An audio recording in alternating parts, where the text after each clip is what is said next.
So there are rumors floating around, and the rumors get stronger by the hour concerning the Golan Heights and United States recognizing Israel's sovereignty over the Golan Heights. And there's something else concerning the Western Wall as well. I'm going to go ahead and put screen share on here. And this is extremely important, folks, because all of this signals the end of times. And the closer you get to it, the more we get, the more we get closer to a clash between Israel and the rest of the world. So I saw this first. Okay, this is on Middle East Monitor, which I believe is a pro-Arab publication. And so I needed to back check it with an Israeli publication just to make sure. Officials, U.S. will recognize Israel's sovereignty over Golan Heights next week. Okay? So then I went to IsraelNationalNews.com, and what do I see? This was posted, I believe, 6 hours ago. U.S. to recognize Israeli sovereignty over Golan next week. So this isn't just a rumor anymore, because I just posted on social media that it was a rumor. But apparently, it's more than just a rumor. So senior officials say U.S. likely to officially recognize Israel's annexation of Golan Heights possibly as early as next week.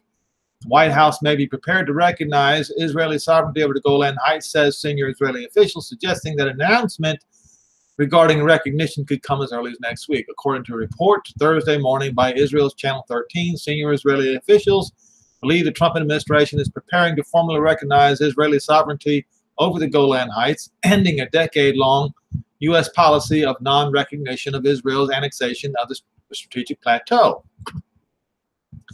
The officials cited by the report said the U.S. could announce plans to recognize Israeli sovereignty over the Golan as early as next week, coinciding with Israeli Premier Benjamin Netanyahu's meeting with President Donald Trump in Washington during the annual American-Israeli Public Affairs Committee conference. Israel captured the heights from Syria during the Six-Day War in 1967. Now, folks, you must understand how significant and how important this is. Okay? From 1967 to 1981, Israel administered the Golan Heights via military law, mirroring the system used in Judea, Samaria, and the Gaza Strip. Roughly two-thirds of the Golan Heights remained under Israeli control following the 1973 Yom Kippur War and creation of a demilitarized zone between Syria and Israel. In 1981, however, the Menachem-Begin government applied Israeli law directly over the Golan Heights, with the Golan Heights law effectively annexing the territory to the State of Israel. The United Nations and major world powers, including the U.S. and European Union, have hitherto refused to recognize Israel's annexation of the Golan. Since the outbreak of the Syrian civil war in 2011, however, some U.S. lawmakers have called for the State Department to recognize Israel's annexation of the Golan. Last year, Senators Tom Cotton, Republican Arkansas, and Ted Cruz, Republican Texas, proposed resolution endorsing recognition of the Golan as a sovereign Israeli territory. Earlier this month, the State Department signaled a change in policy toward the Golan, dropping references to the Israeli-occupied Golan, referring to the territory instead with a more neutral phrase, Israeli-controlled. Now, of course, folks, I don't like this pussyfooting that's going on. But a step in the right direction is better than no step at all in the right direction. The move drew criticism, however, from former United States Ambassador to Israel, Martin Indyk, who said the Golan Heights are Syrian territory. Like it or not, the Golan Heights are Syrian territory. Well, this is what the rest of the world believes. Folks, the world, including the United States, is going to have to face up to the truth. And every single person on earth is going to have to eventually face the truth, the whole truth, and nothing but the truth. And I'm going to dig deeper into that in the next video that I make, because anyway, I don't want to go off on a tangent right now. I want to focus on this. Israel cannot give them up now, given its legitimate security concerns. But to recognize Israel's annexation of territory, it is not its own to play with fire for partisan political purpose. No Arab state would accept it.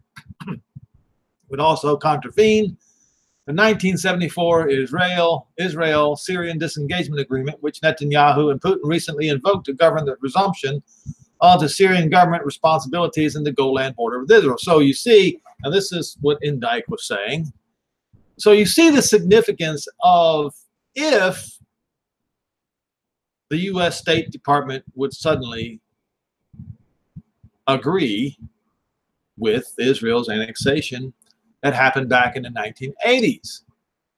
Now, you could theoretically say this is just a rumor, but there is something else that needs to be said. And this guy is right in one way. It would make Syria and the Arabs and Russia angry. But that's their problem. You see, the truth is the truth. If they would bother to read Yehoshua 1 verses 1 through 4, and if they would bother to read history of the kingdom of David, where it began and where it ended borders-wise,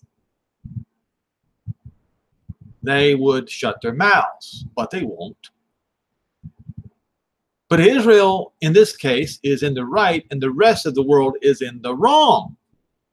So what we have here is we have, 5 or 6 million Jews in Israel. Now, I'm not saying philosophically in the right. I'm just saying as a state, they are in the right.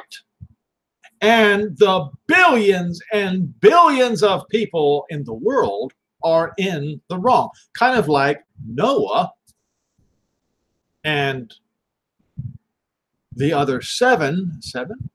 Yes. The other 7 who came with him in the ark were in the right, and the rest of the world was in the wrong, and you see what happened to the rest of the world. Next video, I've got to cover some of this. There's, if what this rumor, or maybe not a rumor, is saying is happening, then we really don't have very far or very long to go. And maybe some of the rabbis in Israel indeed saw this coming after all. So what was the other one I was looking for? Oh, this one. This kind of lends credence to the rumor. Pompeo visits Western Wall in first for U.S. Secretary of State. Netanyahu and U.S. envoy David Friedman accompanied top American diplomat on visit to Jewish holy site on the contested Jerusalem Old City. But wait. Check this article out. Thanks to Trump, diplomatic taboo around Western Wall comes tumbling down. Let's read this article. Foreign VIPs used to insist no Israeli officials escort them to the site lest they be seen as tacitly recognizing Israeli sovereignty there. We can't be seen as tacitly recognizing Israel authority over the Western Wall now, can we? You better be seen as overtly supporting Israel's sovereignty over the entirety of East Jerusalem. But anyway, I will continue. Now, the U.S. is not alone in flouting this rule. On May 22nd, 2017, Donald Trump became the first sitting president to visit the Western Wall. Words failed to capture the experience, he said a few hours later. It will leave an impression on me forever. The historic visit took place several months before Trump formally recognized Jerusalem as Israel's capital, and following what was standard diplomatic protocol at the time, and to some degree still is, a stopover at the wall was billed as private. Like all foreign leaders who went to the site before him, Trump was unaccompanied by high-ranking officials, lest anyone misinterpret their presence as a tacit recognition of Israeli authority over the city's disputed eastern section. Like I said, I don't care what leader of what country you are, you had better be seen as not tacitly supporting East Jerusalem as Israel's sovereign territory. You better overtly, there better be a doubt, there better not be a single doubt in anybody's mind where you stand, Mr. Trump. This should not have happened. What should have happened was what Pompeo did. What Trump should have done is what Pompeo did, where he had Prime Minister Benjamin Netanyahu and U.S. envoy David Friedman accompany him.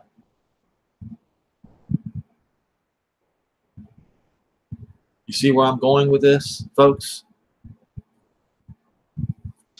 So what we have here is we have the U.S. State Department, obviously now, also, along with Senator Lindsey Graham and Tom Cotton and Senator Ted Cruz, pushing extremely hard for the recognition of the annexation of the Golan Heights. But it's obvious that President Donald Trump is unwilling himself to recognize East Jerusalem as belonging to Israel, although his Secretary of State obviously does. I hope you understand what I'm talking about here.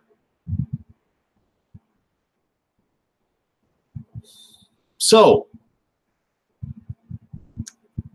once again, rumor has it, and maybe it's no longer a rumor, maybe it's already set in stone, that when Prime Minister Benjamin Netanyahu comes to visit Donald Trump in Washington, D.C. before April the 9th, that the U.S. will formally recognize the annexation of the Golan Heights.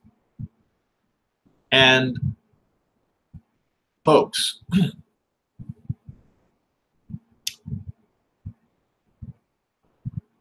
something became obvious to me when I thought about this morning. When you go to Ezekiel 38, something is very casually mentioned here that has been overlooked by everyone, including myself, in this particular war. Now, I did point out the merchants of Tarshish right here in verse 13. Sheba and Dedan, that would be the Arabian Peninsula, and the merchants of Tarshish, otherwise known as the capitalists of Tarshish. Now, he didn't have to say that, and along with all the young lions thereof. That's their young governments and their young, strong militaries. Okay? Now, we all know that's the extreme west, if you get my drift. So, but he says, why didn't he just say the people of Tarshish and the young lions? Why did he have to point out merchants? Because apparently capitalism is the reason, or capital is the reason for what is happening in northern Israel in Ezekiel 38. There was an article somewhere, I lost it, where there appears to be, the United States appears to be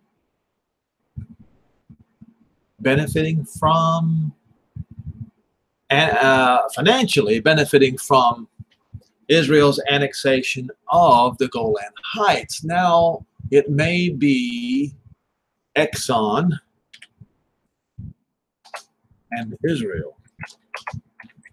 I briefly saw something. Here we go. Check this out. This is on Reuters, folks. Exclusive. Exxon eyes Israel gas bid in a major Middle East shift. Yes, folks. See what this is about? Capitalism. This is about the merchants of Tarshish setting to gain as a result of financial and oil ties with Israel. ExxonMobil Corp is considering exploring for oil and gas in Israel, said a person with direct knowledge of the matter, in what would make Exxon the first oil major to operate in the country, still technically at war with the Gulf Arab states. A number of large gas discoveries offshore Israel and nearby Eastern Mediterranean waters in the last decade have made Israel a potential lucrative prospect for big energy firms. The region is emerging as a new hotspot for gas exploration and production, not to mention the Golan Heights is filled with oil and gas. Until those discoveries, Israel was believed to be sitting on scant oil and gas reserves. There was little reason for energy firms to explore for energy in Israel and risk complicating operations and future investments in nearby Arab countries that hold some of the world's largest oil energy reserves. So why are they all of a sudden rushing to Israel? Huh? Why would they risk the abandonment of the Arab states for little bitty Israel? I'm sure you can do the math. Exxon executives held talks with Israeli Energy Minister Yuval Steinitz in Houston this week about bidding for the right to explore and pump oil from offshore blocks in an auction that Israel will hold in June, said the person with direct knowledge. Now, you can read the rest of this, folks. This is on Reuters. You can find it. But you think that Russia and Syria want to stand back and watch while Israel is sitting on the Golan Heights? Let me remind you of something.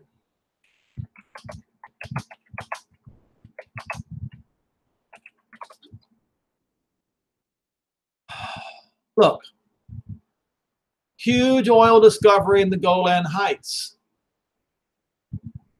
You can look it up yourself. Black gold under the Golan, just one catch.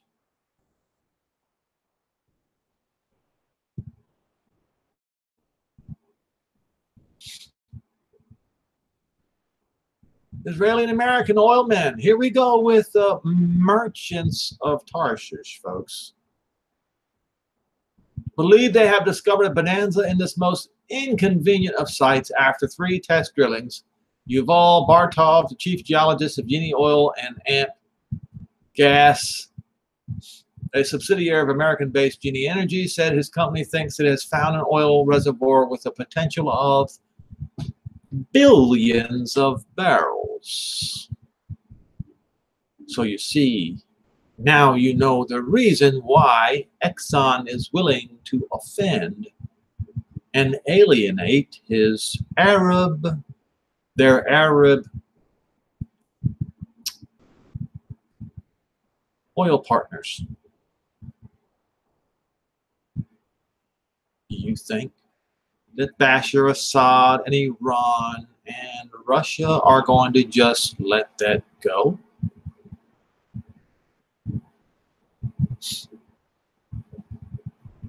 Or even the rest of the world, the UN?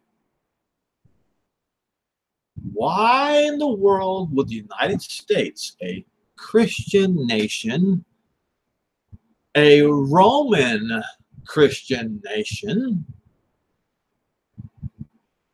who, as Paul said in Romans 11, is enemies with Israel, why would they, as enemies of Israel, as Paul said,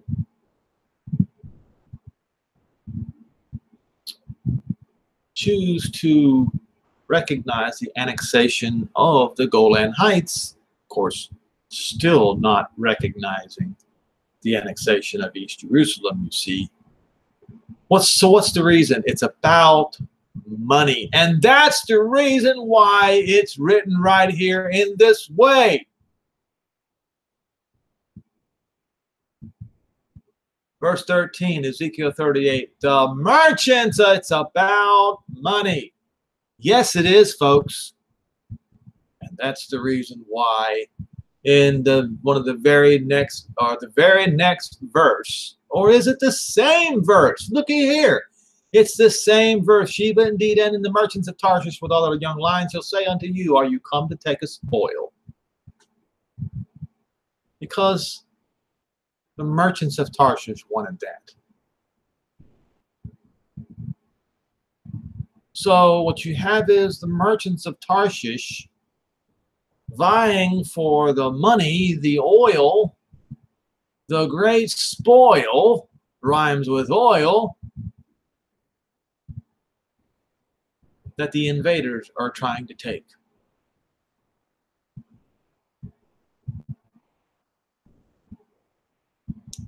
So, in short, the United States government would financially benefit from partnering with Israel to explore for oil off the coast of Israel and in the Golan Heights. So, does this mean that Ezekiel 38 is closer? Possibly. Probably. If I were you, I would be very watchful the next week or so. Let's see if the U.S. government does recognize Israel's annexation of the Golan Heights and what the northern armies decide to do about it. Keep your eyes open, folks, and I've got to go on to the next video about not being lazy, but being watchful and being careful. That you do not, how do I put this? Slough aside the truth for honor among men. That's about all I have to say about that at this point.